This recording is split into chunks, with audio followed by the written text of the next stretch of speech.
Agra fort Taj Mahal থেকে মাত্র 2.5 kilometre দূরত্বে যমুনা নদীর তীরে অবস্থিত মুঘল স্থাপত্যের আরেকটি অনন্য নিদর্শন। লাল বেলে পাথর দিয়ে তৈরি হওয়ায় এটিকে লাল কেল্লাও বলা হতো।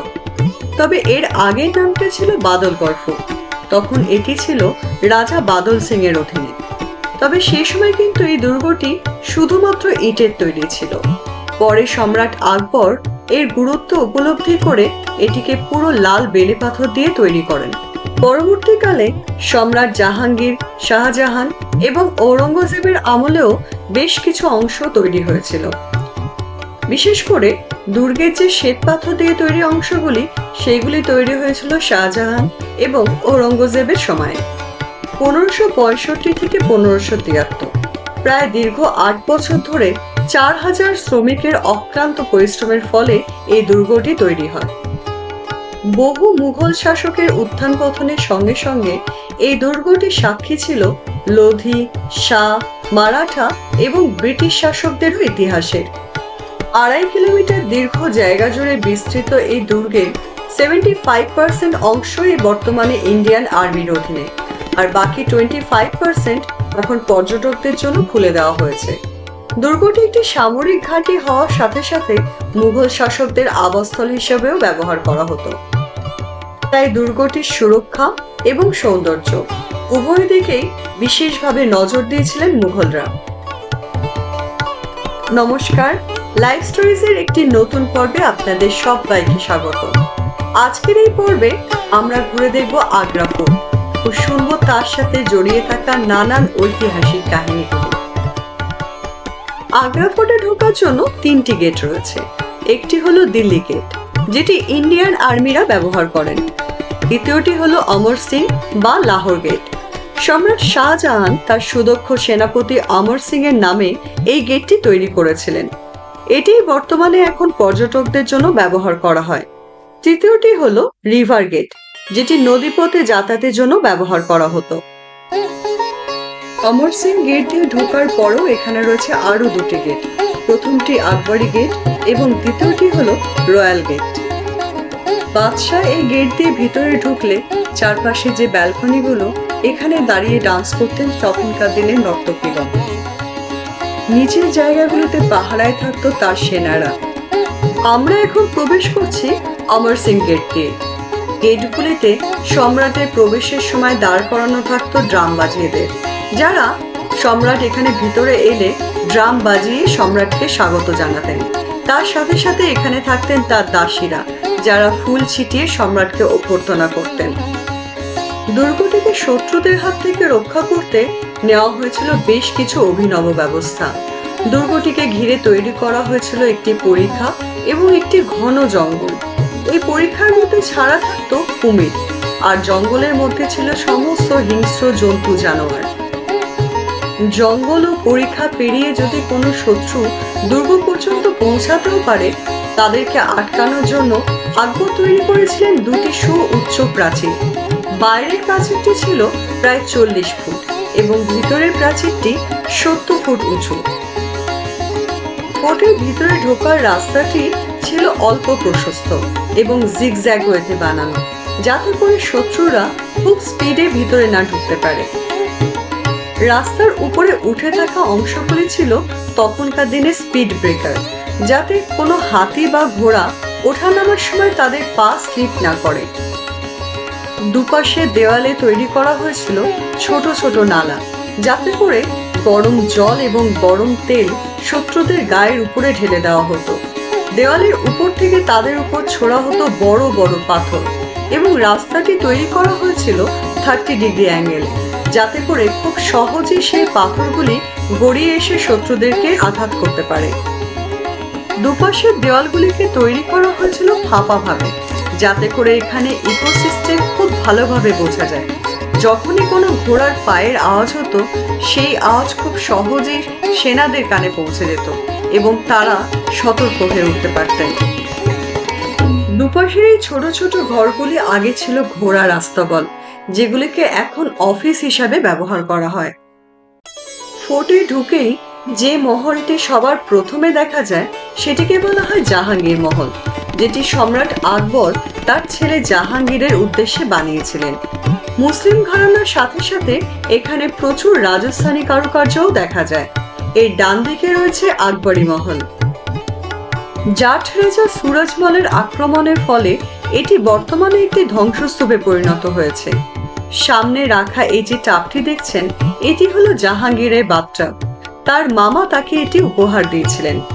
এখানে ওঠা নামার জন্য বাইরের দিকে এবং ভিতরের দিকে 3টি করে সিঁড়ি রাখা রয়েছে।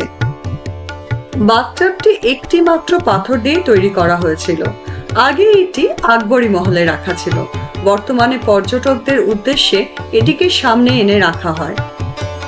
মহলের ভিতরে ঢুকে যে জায়গাটি দেখা যাচ্ছে, এটিকে বলা হয় রংমহল। কারণ বিশেষ বিশেষ অনুষ্ঠানের সময় এখানে ডান্সার্সরা রং বেরঙের ড্রেস পরে ডান্স করতেন। একদম উপরের সিটটিতে বসতেন বাদশাহ এবং তার নিচের এই ছোট ছোট কুঠুরিগুলিতে বসতেন তার দাসীরা। এই মহলের ভিতর রয়েছে বাদশাদের একটি ডাইনিং রুম, কিচেন এরিয়া, জাহাঙ্গীরের বেডরুম, তার লাইব্রেরি ইত্যাদি। সম্রাট জাহাঙ্গীর পড়াশোনা করতে খুব ভালোবাসতেন। শোনা যায় 7টি ভাষায় তিনি পারদর্শী ছিলেন। তাই তার লাইব্রেরিটি অত্যন্ত সুন্দরভাবে সাজানো হয়েছিল। মহলের সাথে অ্যাটাচ ছিল বেশ কিছু ঝুল বারান্দা, যাতে করে যমুনা নদীর ঠান্ডা হাওয়া এসে মহলে প্রবেশ করত। তখন তৈরি করা ড্রেনেজ সিস্টেমগুলি এখনো পর্যন্ত কাজ করে। এখনো বৃষ্টির জল এই ড্রেন দিয়ে বেরিয়ে গিয়ে সোজা যমুনা নদীর জলের সাথে মিশে যায়। এখানে ছিল একটি উইন্টার প্যালেস এবং একটি সামার প্যালেস। উইন্টার প্যালেসে সম্রাট তার বেগমদের নিয়ে এসে শীতকালে থাকতেন, আর সামার প্যালেসটি বরাদ্দ করা হয়েছিল গ্রীষ্মকালের জন্য। তখনকার দিনে ইলেকট্রিসিটি না থাকলেও এখানে ব্যবস্থা করা হয়েছিল ন্যাচারাল এসি, এবং সেটি একটি অভিনব উপায়। সামার প্যালেসের দেওয়ালগুলো ছিল ফাঁপা এবং তাদের মধ্যে দূরত্ব ছিল প্রায় 2 ফুটেরও বেশি। প্যালেসটির উপরে বসানো থাকতো জলের ট্যাঙ্ক, এবং গরমকালে সেই জলের ট্যাঙ্ক থেকে ওই 2 দেওয়ালের মাঝের জায়গাগুলিতে জল ঢালা হতো। ফলে বাইরে যতই গরম হোক না কেন, সেই গরম কখনোই ভিতরে অনুভব করা যেত না এবং রুমগুলি সব সময় ঠান্ডা থাকতো। দেওয়ালগুলি ফাঁপা হওয়ায় এক দেওয়ালে দাঁড়িয়ে কেউ যদি কোনো কথা বলে, তাহলে অন্য দেওয়ালগুলি থেকে সেইগুলি পরিষ্কারভাবে শোনা যেত। দেওয়ালেরও কান আছে, প্রবাদটি এখানে অক্ষরে অক্ষরে মিলে যায়। প্যালেসগুলিতে ভেন্টিলেশনের জন্য তৈরি করা হয়েছিল কিছু অভিনব ব্যবস্থা। যেমন এখানে তৈরি করা হয়েছিল ম্যাজিক উইন্ডো, যেগুলি বাইরে থেকে দেখলে একদমই বন্ধ লাগে, কিন্তু ভিতরের দিকে এগুলি ছিল খোলা, যাতে করে খুব সহজেই এখানে হাওয়া ভিতরে পাস করতে পারত। সম্রাট শাহজাহানের 14টি ছেলে মেয়ের মধ্যে মাত্র 6 জন জীবিত ছিলেন, যার মধ্যে 4 জন ছেলে এবং 2 জন মেয়ে, জাহানারা এবং রসনারা। শাহজাহানের এই 2 জন মেয়েই ছিলেন অত্যন্ত বিদুষী এবং ক্ষমতাপরায়ণা। এই 2 কন্যার কেউই কোনোদিন বিবাহ করেননি। হতভাগ্য সম্রাট শাহজাহানের মৃত্যু পর্যন্ত তার দেখাশোনার দায়িত্ব ছিল এদেরই হাতে। শাহজাহান তার 2 মেয়ের জন্য অত্যন্ত সুন্দর 2টি প্রাসাদ তৈরি করেছিলেন। পালকি আকারের এই প্রাসাদগুলি ছিল সম্পূর্ণ শ্বেত পাথর দিয়ে তৈরি। এই 2 প্রাসাদের নাম ছিল জাহানারা মহল এবং রসনারা মহল। মহলের দুপাশে ছোট ছোট ঘরগুলিতে তাদের সুরক্ষার জন্য মজুদ থাকতো হিজড়ারা, এবং মহলের উপরে সৌন্দর্য বৃদ্ধি করার জন্য এখানে লাগানো ছিল অনেক অনেক সোনা। তবে পরবর্তীকালে ব্রিটিশরা এসে এগুলি সমস্ত লুট করে নিয়ে যায় এবং সোনার বদলে এখানে পিতল লাগিয়ে দেয়। এখন যে জায়গাটি আপনারা দেখছেন সেটাকে বলা হয় আঙ্গুরিবাগ, অর্থাৎ এখানে আঙুর চাষ করা হতো। সম্রাট শাহজাহানের খুব প্রিয় ছিল আঙুর থেকে তৈরি করা ওয়াইন। এখন যে মহলের সামনে আমরা দাঁড়িয়ে আছি সেটিকে বলা হয় খাস মহল। খাস অর্থাৎ স্পেশাল, কারণ সম্রাট শাহজাহান এটি বানিয়েছিলেন তার প্রিয়তমা বেগমের জন্য। এই মহলটি ছিল দুর্গের সমস্ত দামি প্রাসাদগুলির মধ্যে অন্যতম। মহলের দেওয়ালের উপরে যে পেইন্টিংগুলি দেখা যাচ্ছে, এগুলির উপর লাগানো ছিল অনেক অনেক সোনা এবং তার সাথে বেশ কিছু দামি পাথর ও হিরেও। যেগুলি পরবর্তীকালে ব্রিটিশরা এসে লুট করে নিয়ে যায় এবং সোনাগুলিকে গলিয়ে সেগুলি তাদের সঙ্গে করে নিয়ে যায়। এই মহলের ছাদে লাগানো ছিল বহু মূল্যের রত্ন এবং অন্যান্য দামি পাথর। মহলটির জানলায় পাথরের কাটিংগুলি এমনভাবে করা হয়েছিল যাতে বাইরে থেকে রোদ এসে পড়লে ঝকমক করতে থাকে। প্রাসাদের পিছনে দেওয়ালগুলিতে জালি লাগানো হয়েছিল যাতে করে যমুনা নদীর ঠান্ডা হাওয়া এসে প্রাসাদে প্রবেশ করতে পারে। প্রাসাদটির উপরে লাগানো থাকতো একটি ঝুমার। দিনের বেলা সূর্যের আলোতে এবং রাত্রেবেলা ঝুমরে লাগানো প্রদীপের আলোতে সোনা ও হিরে কারুকার্য করা দেওয়ালগুলি ঝকমক করে উঠত। এই প্রাসাদে কোনো পুরুষের প্রবেশ বিশেষভাবে নিষিদ্ধ ছিল। সম্রাট এবং বেগম তাদের দেখাশোনার জন্য এখানে থাকতেন তাদের দাসীরা এবং হিজড়াগণ। খাসমহলের সামনের এই ফোয়ারাটি ছিল গোলাপ জলের, ফলে যখন ফোয়ারাটি চালু করা হতো সেই সুগন্ধি গিয়ে পৌঁছাতো খাসমহলের ভিতরের সম্রাট ও তার বেগমের কাছে। এই লাল রঙের যে জালিগুলি দেখা যাচ্ছে এগুলো ছিল তখনকার দিনের লেডিস জেল, অর্থাৎ তখনকার দিনে মেয়েরা যখন নিজেদের মধ্যে ঝগড়াঝাটি বা মারামারি কিছু করত তখন কিছু সময়ের জন্য এই জেলে তাদেরকে আটকে রাখা হতো। এখন যে জায়গাটির সামনে আমরা দাঁড়িয়ে আছি এটি হলো পৃথিবীর সব থেকে সুন্দর জেল, যেখানে হতভাগ্য সম্রাট শাহজাহান তার শেষ নিঃশ্বাস ত্যাগ করেছিলেন। এই জেলেই সম্রাট শাহজাহানের বন্দি দশা কেটেছিল। এই জায়গাটিকে বলা হয় শাহ বুর্জ, মুসলমান বুর্জ বা জাসমিন টাওয়ার। এখানে হতভাগ্য সম্রাট শাহজাহান তার নিজের ছেলে অরঙ্গজেবের হাতে বন্দী ছিলেন। দীর্ঘ ৮ বছর ধরে বন্দী থাকার পর এখানেই তার মৃত্যু ঘটে। তবে দীর্ঘদিন ধরে বন্দী থাকলেও তার হাতে কোনো হাত করা বা পায়ে কোনো বেড়ি লাগানো হয়নি। তাকে এখানে নজরবন্দি করে রাখা হয়েছিল।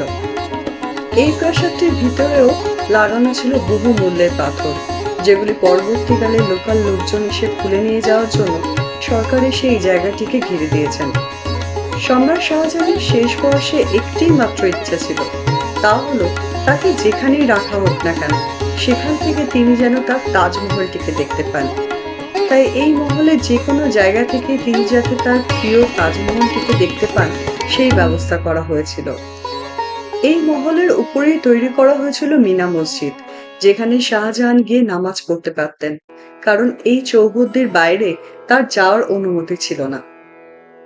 তার মৃত্যুর পর জাহানারা এবং রসনারা তার মৃতদেহ নিয়ে গুপ্ত একটি পথ দিয়ে যমুনা নদীর পাড়ে নিয়ে আসে এবং সেখান থেকে নৌকো করে তার মৃতদেহটি পৌঁছে যায় তার প্রিয় তাজমহলে, যেখানে তার প্রিয়তমা মুমতাজের পাশেই তার দেহটিকে কবর দিয়ে রাখা হয়। দুর্গের এই অংশটিকে বলা হয় দিওয়ানে খাস, অর্থাৎ এখানে খাস বা বিশেষ লোকজন যেমন মন্ত্রী বা তার পারিষদদের সাথে বসে সম্রাটরা মিটিং করতেন। এই জায়গায় দুটি সিংহাসন রাখা রয়েছে। তার মধ্যে সাদা যে শ্বেত পাথরের সিংহাসনটি সেটি ছিল সম্রাট শাহজাহানের, আর কালো রঙের যে সিংহাসনটি সেটি প্রথমে ছিল সম্রাট আকবরের এবং পরে সম্রাট জাহাঙ্গীরের। 1803 সালে ব্রিটিশ আক্রমণের সময় গুলি লেগে এই কালো রঙের যে পাথরটি এখানে চির ধরে যায় এবং গুলিটি গিয়ে সোজা এই দেওয়ালে লাগে। সেই কালো দাগটি এখনো পর্যন্ত দেখা যায়।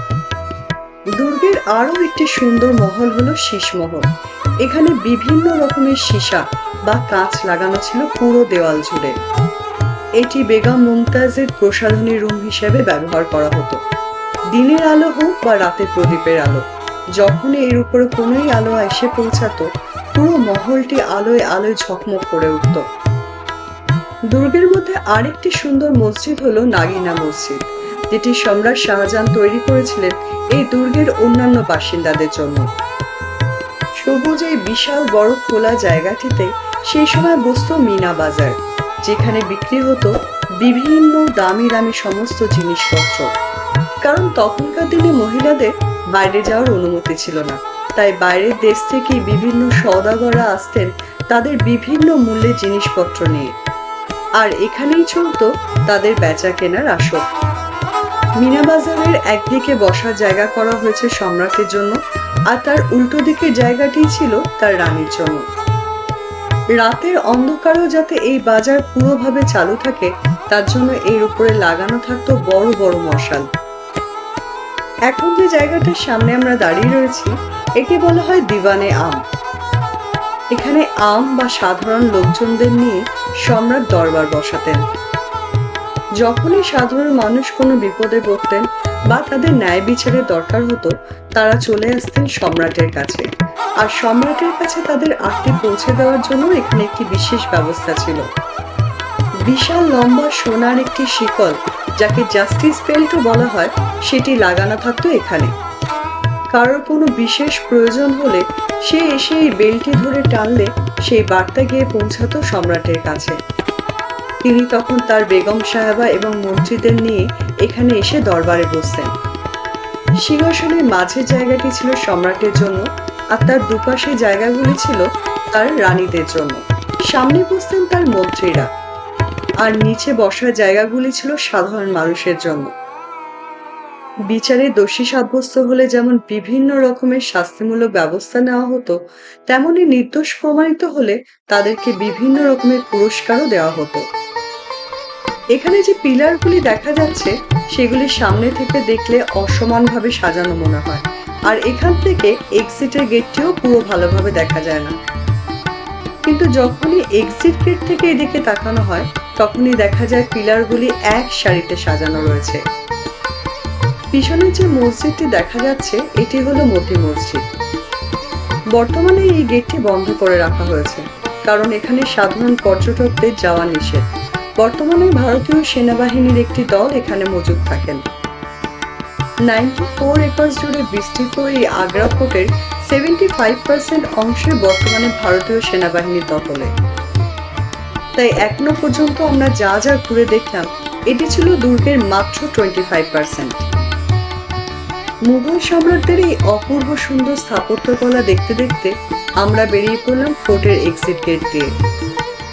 মুঘল সাম্রাজ্যের পাশাপাশি মারাঠা শাসকদের ইতিহাসের সাথেও জড়িয়ে আছে এই দুর্গটি, কারণ দীর্ঘদিন ধরে এই দুর্গটি তাদের দখলে ছিল। এই দুর্গেই মারাঠা শাসক ছত্রপতি শিবাজী মহারাজ এবং তার ছেলেকে বাদশাহ ঔরঙ্গজেব প্রায় 3 মাস ধরে কৌশলগতভাবে বন্দী করে রাখেন। এই ছিল আগ্রা ফোর্ট আর তার সাথে জড়িয়ে থাকা নানান ঐতিহাসিক কাহিনীগুলি। আজকের পর্বটি এখানেই শেষ করলাম। ভিডিওটি ভালো লেগে থাকলে প্লিজ লাইক এবং শেয়ার করবেন, আর যারা এই চ্যানেলে নতুন তারা অবশ্যই চ্যানেলটিকে সাবস্ক্রাইব করে নেবেন। ধন্যবাদ, দেখা হচ্ছে পরের পর্বে।